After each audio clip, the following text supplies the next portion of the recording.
Hey yo, what is poppin'? It's your boy Whiteout, and today we are gonna be watching some weird Craigslist ads. That's right, there have been weird stuff on Facebook Marketplace, probably eBay, probably I remember with the Wayfair stuff. I mean, companies have some weird stuff. Craigslist is one of those places where it's just, I feel like you can find anything.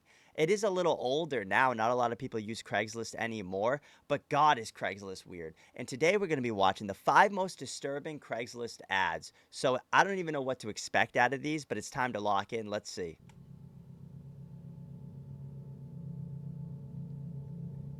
In 2011, this job posting was uploaded to Craigslist, asking for someone to watch over a patch of farmland and feed a few cows somewhere in southern Ohio in exchange for $300 a week. It ended up being one of the most notorious cases of ad-related crimes of the decade. The ad read, "Caretaker position for farm, southern Ohio. Simply watch over a 688-acre patch of hilly farmland and feed a few cows. You get $300 a week and a nice 2-bedroom trailer. Someone older and single preferred, but we'll consider all. Relocation a must. You must have a clean record and be trustworthy. This is a permanent position. The farm is used mainly as a hunting preserve, is overrun with game, has a stocked 3-acre pond, but some beef cattle will be kept. Nearest neighbor is a mile away. The place is secluded and beautiful. It will be a real getaway for the right person. Job of a lifetime. If you are ready to relocate, please contact ASAP. Position will not stay open. Include name, age, phone number, and email, please." Some of the men who responded to the ad were interviewed directly by a man who identified himself as Jack, along with his 16-year-old accomplice, Brogan Rafferty, whom he referred to as his nephew.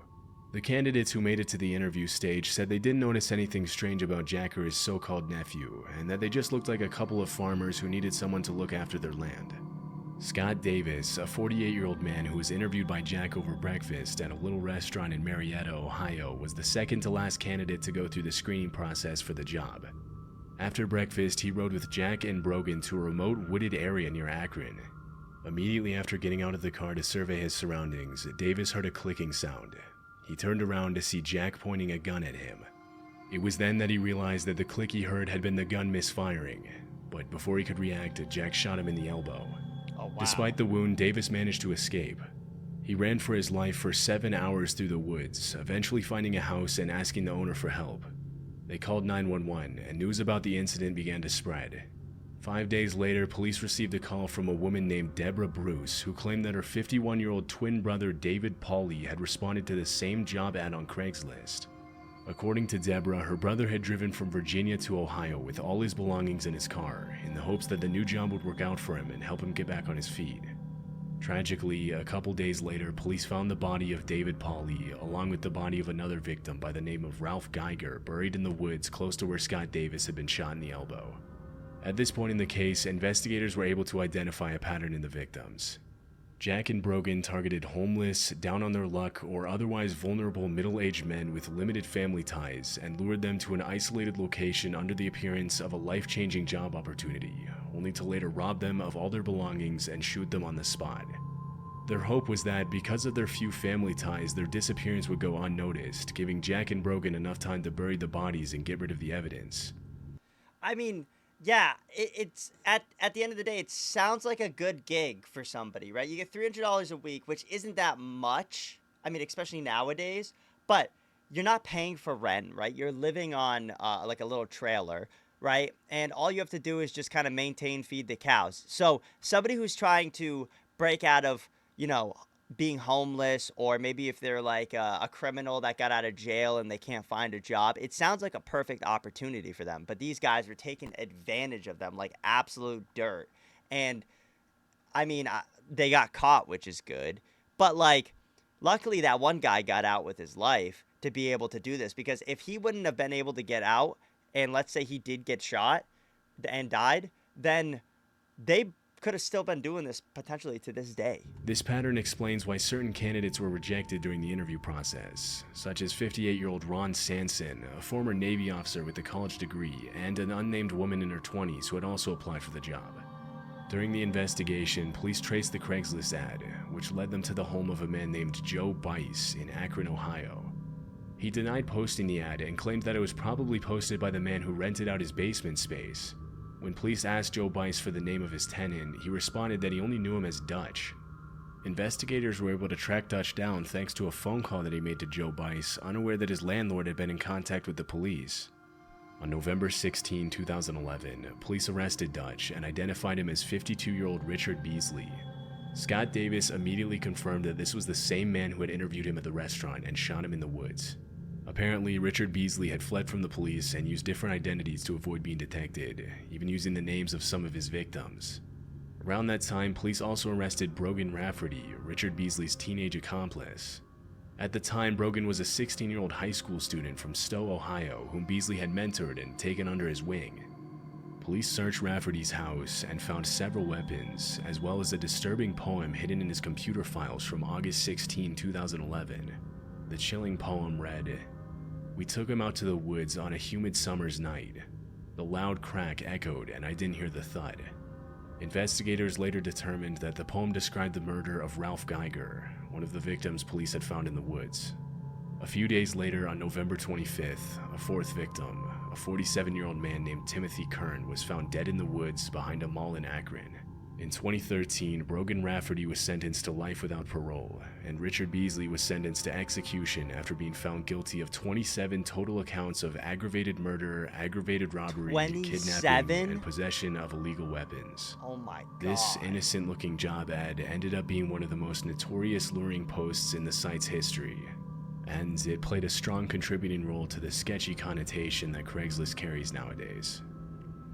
Imagine you finally get a job after all this time and you're like, I'm going to change my life around. This is going to be the first step. This is going to help me to that next step of being, where I want to be in life. And then somebody is there just to take it all away. That is absolutely disgusting. I mean, they got what they deserved. I mean, not the people who obviously applied for the job, but the two people who were doing this. Like, they got what they deserved. I mean, one of them execution, the other one life in jail. It being 16 years old, I mean, he might have been like brainwashed into it or something. I don't know fully, but it's like one of those things where it's like, I feel like at some point you need to know what you're doing, right? So at least he had accountability for it, and they didn't just let him out when he was 18 to go and potentially do it again.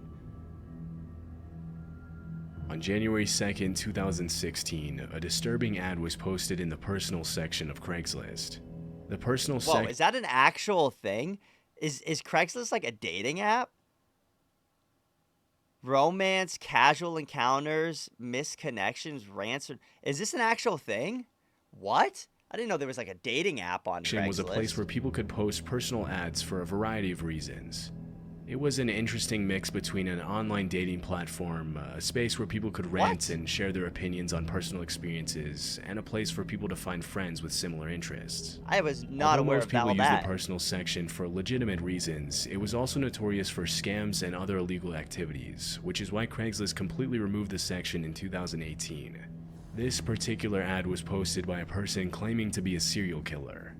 Disturbingly, the post mentioned two public officials by name, and the person who uploaded the ad said that they would strike again. The ad read, "Tulsa murder. I was wanting to thank Tulsa for letting me have my first kill. It all started here." It actually says have my first kill. Just want to throw that out there. Bro was not typing correctly. So I was thinking it should also be my first. I was nervous as hell, but I will get over it. It was a stranger on stranger, so the police will have a difficult time. It will not be my last though. Thinking about going to OKC for next. To the people who started it all, Julie Free, Judge Glasgow. On the day that it was posted, the ad was immediately reported to the police, and an investigation was launched by the Tulsa Police Department.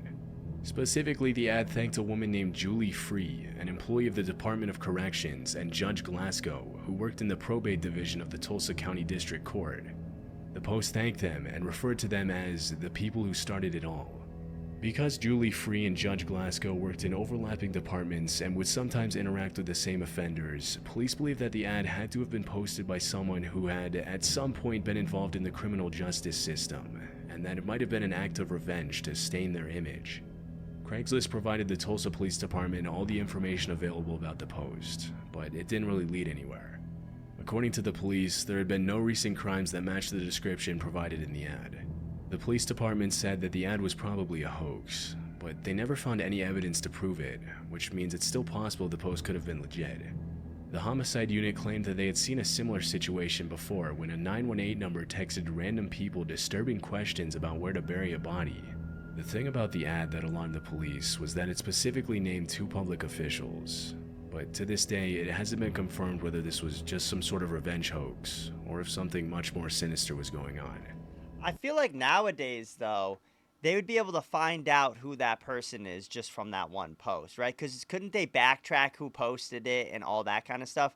Like, I feel like this is probably a while ago that this happened, like at least 10 years ago, maybe 15, even 20 years ago, potentially. I don't know how long Craigslist has been up for.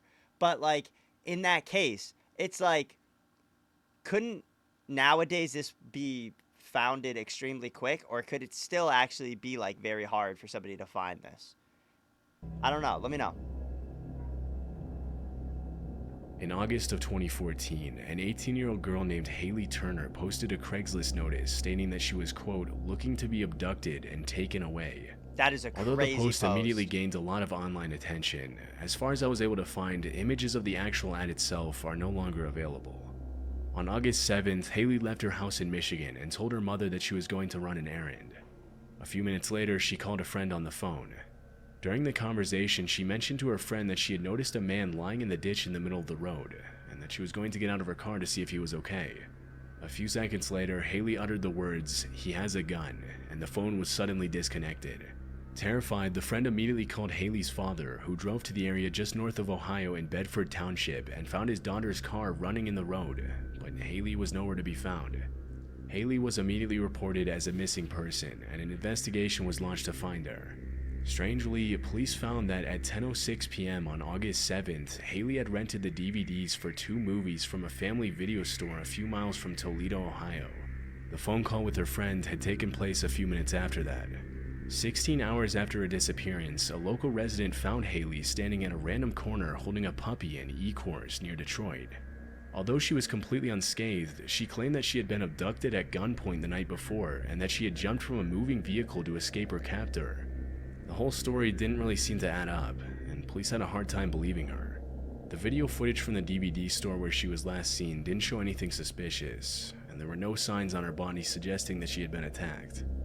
So, that's really weird, right? It's either like a big, I feel like it could be an attention thing, right? She's looking to like try to get her name in the press or something, or maybe just trying to like give everybody a scare if she's the one who posted the ad, or somebody else could have posted the ad, told them where she was going to be, and then she had no idea of it. But the fact that she was like kind of unscathed from it, how do you jump out of a car and you don't have any injuries? I don't understand that. A moving vehicle and you don't have any injuries, you would at least have like a cut, a scrape, a little bruise. You would have something from that. So I don't understand how she had nothing from that. So is the whole story fabricated? I mean, she could have potentially have been kidnapped, but it could have been ployed by her. But what's the point if you're going to be found like a day or two later? After hours of questioning, Haley Turner eventually confessed and pleaded guilty to causing a false police report to be filed. So she was sentenced to 3 years probation and 1 month of community service and was fined $15,000 to reimburse the sheriff's office for the 16-hour search. Although her motives for faking her own abduction were never revealed, her mother mentioned that it had been an emotionally difficult year for her daughter, and that although she didn't justify her behavior, she interpreted the fake abduction as a cry for help. Some of Haley's other strange Craigslist posts indicated that she had a tendency to seek attention online, but these posts have since been deleted and are no longer publicly available. Disturbingly, police revealed that one man did actually respond to the ad, but Haley decided to fake her disappearance by herself instead of communicating with him. The fact that someone responded to this ad and was willing to carry out the abduction of an 18-year-old girl for money is pretty concerning. Yeah, but dudes are weird. Let's be so for real right now. Dudes are weird. I mean, literally all you have to do is go online for 5 minutes and learn that. So it doesn't surprise me that actually somebody would comment on that and be willing to actually take that as a job, because people are weird as mother flip, dude. So it's like, that part doesn't surprise me. What surprises me is the fact that she just did this because it needed to be like, oh, I need to be seen. I need to be something. I get it if it was like a, I mean, I don't understand, but like, if you try to say it's like, oh, well, it was a hard year and all this kind of stuff. Yeah, but normally people don't fake their own abductions, you know?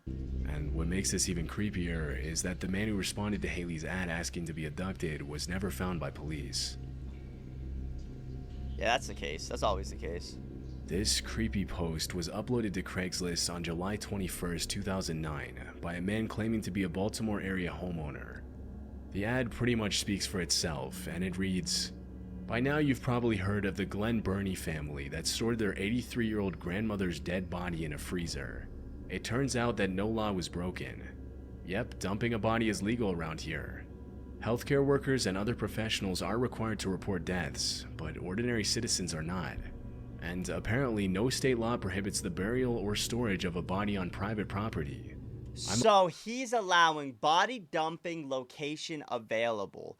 Don't stuff grandma in the freezer. So he's allowing them to stuff bodies in his place? Like, is that what he's allowing? He's kind of making his own cemetery in the back?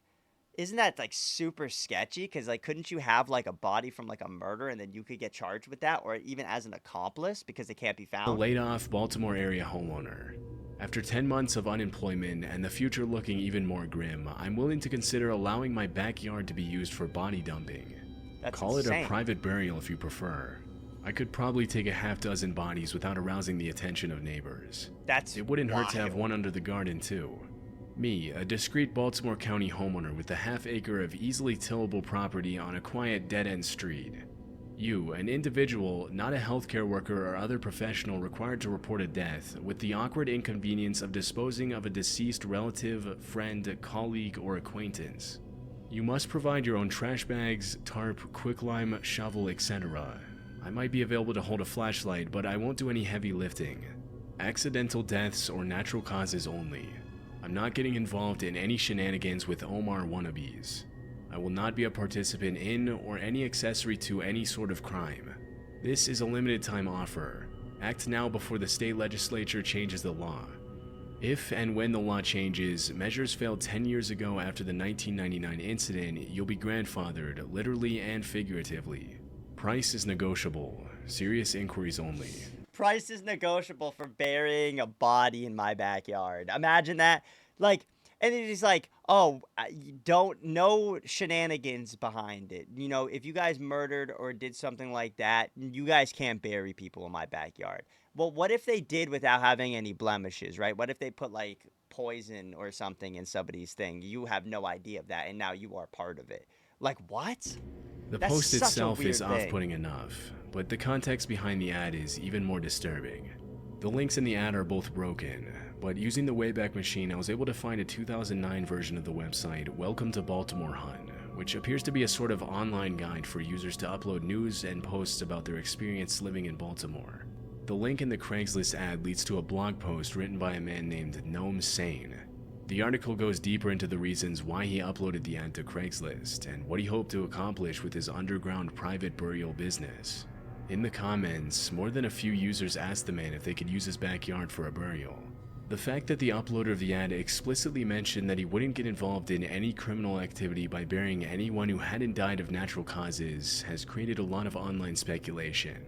Using his backyard as a body dumping location would have been perfectly legal, and the only reason the ad stayed up for so long was because the man wasn't advertising an illegal service, such as burying people who had been murdered. This has made some people think that the only reason why he mentioned that he wouldn't get involved with any crimes in the first place was so that he could keep his ad up on the site, all while responding to emails and getting involved in much more shady body dumping business behind the scenes. Wouldn't But surprise it was never me, confirmed honestly. whether this was actually the case. Despite the disturbing nature of the ad, the claims Gnome Sane made in the Craigslist ad are true. In 2009, it was legal for ordinary citizens to abstain from reporting a death and dump a body in Maryland, and the incident that he makes reference to in the ad really did happen. In 2009, police were called to an apartment in Glen Burney, Maryland, because the body of 83-year-old Doris Lee Cook was in the freezer. Police were told that the grandmother had died several weeks ago in the apartment she shared with her family, and because they had no money for a proper burial, they stored her body in the freezer for 2 weeks. The other incident that the ad mentions happened in weird. 1999 and involved a 25-year-old father named Richard Marshall who buried his 4-year-old daughter in a garbage bag in the woods in Severn, Maryland. The little What? girl had passed away in an accident 8 months earlier, and because no law was broken, Richard Marshall was only charged for littering. Since then, several measures have been proposed. They charged him for littering his daughter's corpse. What? I hope this law got changed. I'm not gonna lie. I mean, body dumping is crazy. What? To make body dumping illegal in Maryland. That's In wild. 2007, a 49-year-old woman from Michigan named Anne Marie Linscott posted a generic freelance job ad on Craigslist. Although the ad has been deleted and no evidence was made publicly available due to the sensitive nature of the incident, the 3 people who responded to the ad claimed that it looked like a job posting for a freelance writing gig. Disturbingly, as soon as the 3 people responded to the ad, they were emailed directly by Anne Marie Linscott, who explained that she was actually looking for a, quote, silent assassin for an eradication task. She told the candidates that she was offering $5,000 to anyone who would eliminate a 56-year-old California woman named Carol, the wife of a man named Dwayne, who Linscott was having an affair with. According to police reports, Anne Marie and Dwayne had met in an online college course in 2005. That same year, they met in person and began their affair when Dwayne traveled to Nevada for a conference. 2 years later, Anne Marie visited Dwayne in California, after which she started making plans to move to the West Coast. That's when she posted the murder for hire ad on Craigslist. After the candidates all reported the ad to the police, investigators tracked down Anne Marie Linscott and arrested her for using the internet to solicit murder. Police later found that she had also planted an explosive outside of Carol's bedroom in California. But because Jesus, what a crazy woman. What? You're having an affair? You know, that's horrible to begin with. And now you're going to go the extra mile and try to get her off? My question is, was the husband in on this also? Did he have any knowledge of this? I mean, he's probably going to say he didn't, right? No matter what, he's probably going to say he didn't. He's probably going to be like, listen, I was just having an affair. I had no idea that she was doing all of this. He could have been a part of it, right? So he probably got off free. But it's just like the fact that she went out of her way to do this. What? it didn't go off, she wasn't charged for it. After the incident, Carol left her family what because that she had also planted an explosive outside of Carol's bedroom in California. But because it didn't go off, she wasn't charged for it. So she planted an explosive, but since it didn't go off, she wasn't charged for it. I'm pretty sure you're not allowed to have explosives. I mean, the last time I checked, I didn't think that was legal. But since it didn't go off, it was like, you're fine. You're fine. It didn't go off this time. You're fine this time. What? That's a dumb reason. After the incident, Carol left her family and career for 3 months and had to be hospitalized for stress. According to Linscott's friends and family, this wasn't the first time that Anne Marie became obsessed with a romantic interest. In 1997, she fell in love with a coworker who had to get a restraining order after she began stalking him. Anne Marie's lawyer explained that she suffered from borderline personality disorder and severe attachment issues, but that didn't stop the court from sentencing her to 12.5 years in prison in 2009. After serving her 12.5-year sentence, Anne Marie Linscott was only recently released from prison. It is insane to think about what people put on Craigslist now. Holy crap. I didn't know that Craigslist was even, had a dating app side. Like, what? It's insane. Like, that's the first time I've heard about really any of these. I knew that some people were trying to do, like, hitman stuff. So the last one, I've heard about similar ones. I haven't heard about that exact one. But it's just, like, wild. Like, somebody faking their own abduction and putting an ad up and all that kind of stuff. I wonder what other stuff then. There's got to be even creepier stuff that has been gotten away with. Like, that's insane. Craigslist is wild. I don't know if Craigslist is still up. I'm not going to go check. I'm going to be honest. I don't really care. Like, I'm not going to really go down the Craigslist rabbit hole myself and go look. But if you guys ever use Craigslist, let me know. And let me know what you used it for. You know what I'm saying? Let me know what you used it for, because now you're on the chopping block. But anyways, with that being said, thank you guys so much for watching. If you guys haven't already, make sure you absolutely smash that like button. And honestly, it's pretty cringy if you haven't. I mean, I'm not upset at you, but, like, come on, what we doing here for real? Pretty embarrassing. You know what I'm saying? I don't want to have to post a Craigslist ad just to get you to subscribe, because if you haven't, what are you doing, bro? It's free. You don't even got to pay for it. It's that good. It's that good. Free is a great price, and you should be clicking it. Anyways, thank you guys, and I will see you all in the next video. Peace.